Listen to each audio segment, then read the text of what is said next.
नमस्कार, मी स्वप्नील गरड. महाराष्ट्र माझामध्ये आपल्या सर्वांचं स्वागत. दर्शक हो, आज गुरुवार 3 जुलै 2025 सकाळच्या 7 वाजले आहेत.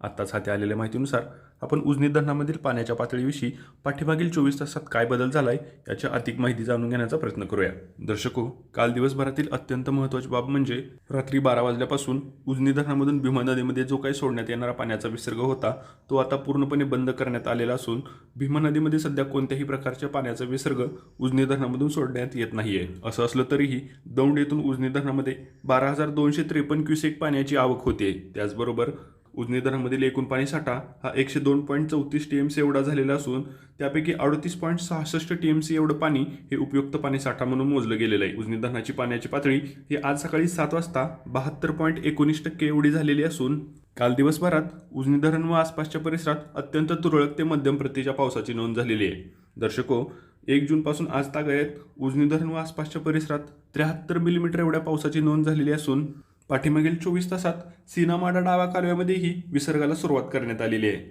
दर्शक हो, आत्ताच हाती आलेल्या अपडेटनुसार उजनी धरणामधून ऊर्जा निर्मितीसाठी 1600 क्युसेक पाण्याचा विसर्ग होतोय. त्याचबरोबर सीना-माडा डाव्या कालव्यामधील विसर्गालाही सुरुवात करण्यात आलेली असून 80 क्युसेकच्या विसर्गानं पाणी हे सीना-माडा डाव्या कालव्यामध्ये सोडण्यात येते. त्याचबरोबर दहेगाव उपसा सिंचनमध्येही 80 क्युसेकच्या विसर्गानं पाणी सोडण्यात येते. उजनी धरणामधून बोगद्यामध्ये 900 क्युसेक पाण्याचा विसर्ग होत असून मुख्य कॅनलमध्येही 1500 क्युसेकच्या विसर्गानं पाणी सोडलं जातंय. उजनी धरण व आसपासच्या परिसरात पावसाचं प्रमाण जरी अत्यंत कमी असलं तरी पुणे जिल्हा व घाटमाथ्यावर मात्र मध्यम प्रतीच्या पावसाची रिपरिप सुरूच आहे.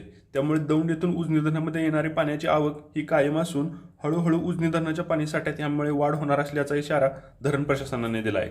दर्शको, संपूर्ण राज्यभरातील पावसाच्या महत्त्वाच्या बातम्या त्याचबरोबर उजनी धरणाच्या पाण्याच्या पातळीविषयीच्या महत्त्वाच्या बातम्या आम्ही तुमच्यापर्यंत वेळच्या वेळी घेऊन येतच असतो.